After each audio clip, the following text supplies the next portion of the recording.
All right, I went through the grading today and the schedule and I observed a few things that were wrong. So let me point out to anybody the schedule. I had today is the last lecture and the next class meeting is the last class. I'm not going to present any new material. I just answer questions. Originally, I had another meeting on 12/9, but that's during finals week. So here's the 12/5 to 12/12, and somewhere there was something going till 12/19. I sure hope people don't make that mistake. Whatever you need to do in this class, turn it in by 12/12. And after that, I have to turn in the final grade, so don't go any later than that. I've updated the schedule here and in Canvas. I'm sorry if that confuses people. I don't know what went wrong. But anyway, there's only 2 class meetings remaining, this one and the next one. I updated all the scores in Canvas, and a bunch of people already have an A, like 8 or 10 people, so I put an A right there for your final grade. If you have enough points, you already have an A. And if you don't have enough points yet, you still have a couple of weeks to do things, like projects. There's tons and tons of projects, and I've added a whole ton of story problems here, so there's plenty of extra credit available. If you do more Python programming, you get more credit. So anyway, if anybody has questions about anything, and this time of year it's often grading, let me know. I'll be around tonight, and I'll be around Wednesday night. Thursday is Thanksgiving. I'll be off, and I think Saturday we're also off, but next week I'll be in, Monday through Thursday again. So you can still reach me on my Twitch at 7:30 p.m., Monday through Thursday. But we're coming close to the end, so if you have any questions about anything, let me know pretty fast. Anyway, we have one more chapter to talk about, Chapter 17. This is the last one we're going to cover. So let me bring it up here. All right. I guess that'll do. So here's the book, and here's the notebooks to go with this. All right, so I run this, and I say run anyway. All right, so this is some advanced features of Python, inheritance, object-oriented programming stuff.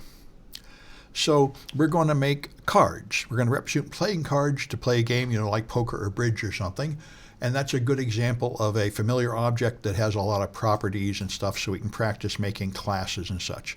So we define, we define a class called card, and that's going to have suits and ranks, so your clubs to spades, and then you put a none first, so you don't have an index 0 for a card, and then you put ace in at both 1 and 14, so it can be a low ace below the 2 or a high ace above the 14, so that's how you represent ranks and suits. And so you can list the names. There they are. And by the way, these are not in random order. These are the official order of poker and many other games. And bridge, clubs are below diamonds, and hearts are next, and spades are highest. So if you have the same number on the card, then this is the order in which one would take the other. The 4 of spades would beat the 4 of hearts. And so you can list the card suit names sub-0 to refer to the particular item. So notice we define a class, we define some attributes of the class, and you can do card.suit names to get there, and you can do card.suit names bracket 0 to get the first element, starting counting at 0 of the 4 suits. And you can do rank, of course, and rank 11 is Jack, 1 above the 10. So now you can define an initialization method, and this will you can initialize a card by specifying suit and rank, and then you'll create an object with that suit and rank. So now we can create a queen, which is going to be card of 112. So that's going to be 1, I think, is diamonds. 0 is clubs, 1 is diamonds, and 12 is a queen. So this should be the queen of diamonds. And you can now look at the suit and the rank here. The suit is 1, the rank is 12 in numbers. But if you want to get the names, by the way, you could do queen.suit names if you want to. All right, and then you'll see them. These are all possible names the queen could have, but that's kind of confusing. This is an instance, and you wouldn't normally want to list all options for the instance, but just the particular value on that instance. So now we can define a string method. So when you print it, it'll print out pretty. So we're going to define this format, queen of clubs, that sort of thing. So now we can just print the queen, and it'll print queen of diamonds, the normal way you print out cards. All right, and here's the usual diagram they always put in here, which seemed obvious to me, but anyway, if it isn't, you can see the card has a list of suit names and a list of rank names, and the queen has a particular suit and rank, and it's a card. So this is the class card with all the options, and this is the particular card instance with one value for these things. All right, so now we can compare cards. So if we make another queen that is queen of diamonds, this, just like the last one, this is a second queen object, but it happens to have the same value. So now if you compare them, just like everything else in Python, it'll tell you they are not identical, because what you see here is the address, the location of this queen object is not equal to the location of that queen object. It did not compare the data, it just compared the objects to see if they're identical. Now that's not what we want. We want to know if the cards are identical, so we define an equality operator that will check if the suits are equal and the ranks are equal, then we'll call those cards equal. So now the queens are considered equal with the new definition of equality that we've created with the underscore underscore EQ underscore underscore method, as we did before. So now we can create another card with the same suit and a different rank. So that's going to be the 6 of diamonds. And now we can see that queen is not equal to 6. Now there's not equal. If you use the not equal operator, it would try to use the NE method if it exists. Otherwise, it'll invoke equal and invert the result. So if the equal comes out true, it will say not equal is false, and so on. So we can do that. Queen is not equal to queen 2 is false because they are equal. Queen not equal to 6 is true. So that's good. Now suppose you want to compare them. Is queen less than queen 2? Well, you're not allowed to do that yet. So it doesn't have some kind of default for less than in such objects. Indeed, how could it? Because they have two numerical values. It doesn't know which value it should use. So you're going to have to define this. So we could define LT with the underscores before and after, and that'll do it. So what they're going to do is define a tuple, which puts the suit first and then the rank. And then they're going to take LT to compare the tuples. Now, when you compare a tuple, what happens is, here, let me, what if I can make another one? Yeah, I can. So let's make a tuple. If I make A equals 1, 2, and B equals 2, 1. Okay, if I compare these tuples, A greater than B, that's false, because what it does is it compares the first number. And if the first number is different, it doesn't look any further. So B is greater than A because 2 is greater than 1. If the first two numbers are equal, then it compares the second number. So in this case, A is now going to be bigger than B, and it's true. So that's how tuples work. It treats these sort of like digits. The most significant number on the left, the less significant digit later. So it uses this to determine if they're equal, and if these are equal, then it tries the next to break the tie, and so on. So that's just what you want here. It will, since you're going to have suits and then rank, it's going to compare the suit, and any spade would be considered greater than any club.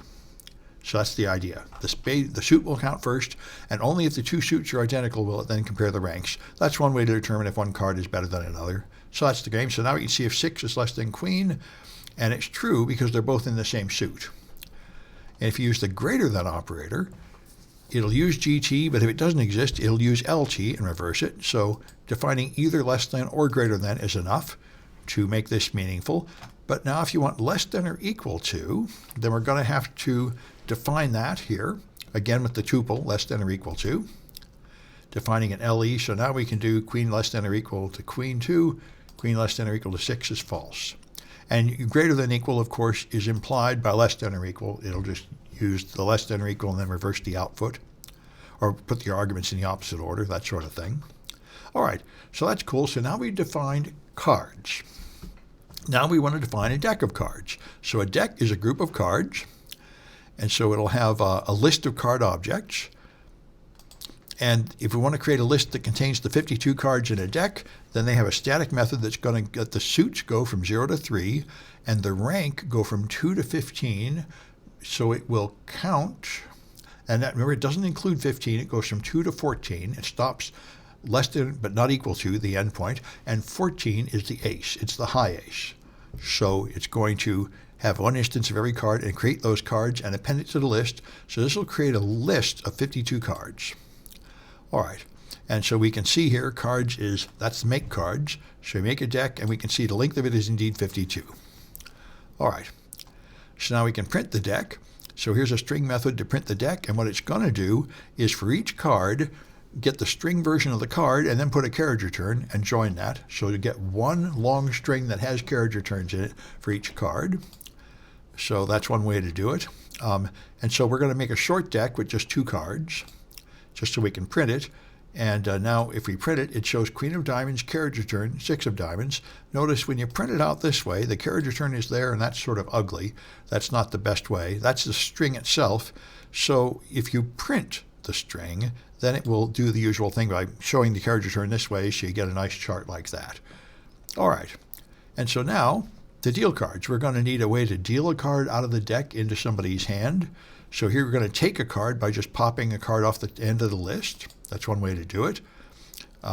This removes a card from the list and returns its value. So card equals take card, print card. Okay, there comes the ace of spades. And now there's only 51 cards left in the deck. You can add a card with append. That will add it to the end, so we can put that card back. We put back the card we just popped. Now the deck is back up to 52. So now we can shuffle. The random library has a shuffle method, and if you seed the random number, then it will be reproducible, which is probably not what you want for real game, but it's certainly what you want for things like testing.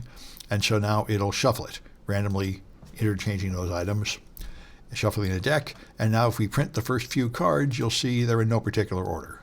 All right, so we can sort the cards. We sort the elements in place. Sort will sort a list. So if we sort the deck and then print the first few cards, now you can see they're in order, 2, 3, 4. And remember, the way we built this, we included ace as high above king, so it doesn't start at ace. The aces will be up past the kings. All right, and now we can define inheritance with parents and children, so we can make a hand which is built from a deck. All right, and a hand is going to initialize by giving itself with a label. So you can have a label on the hand like whose hand it is. And so now we can define a hand of player 1. It'll say player 1. And now we can deal a card, which would be make your deck and take a card from the deck and put it in the hand. That is how you deal a card out of the deck into somebody's hand. So now the hand contains 1 card, the ace of spades. So you can put that in a method called move cards, which takes a card from the deck and puts it in the puts it in the hand here called other. All right. And so you can make a bridge hand. Represents a hand in bridge. And we're going to make a thing at aces. We're going to count the number of points in a bridge hand. This is not, by the way, as good a system that's actually used by real bridge players. It's simplified. We're just going to count the face cards and nothing else.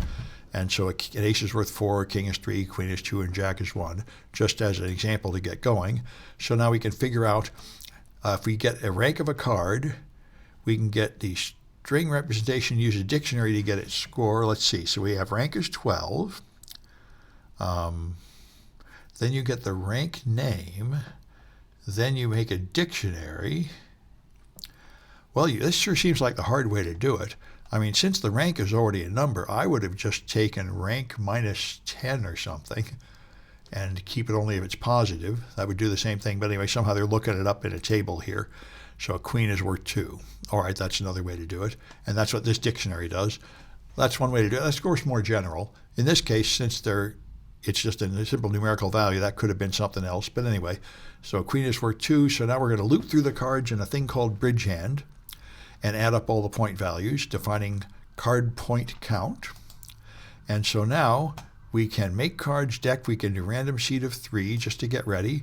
And then we can deal a hand with 5 cards. So we're going to move 5 cards to the hand after shuffling the deck. So now we get 5 cards that are kind of random. And now we're going to get the total score, which is going to be 2 for the queen and 3 for the king of 5. All right. There you go. So that's the kind of stuff you can do. And, this is objects and inheritance and various methods you can do with objects. So that's what I wanted to show you about that. I'm going to stop the recording.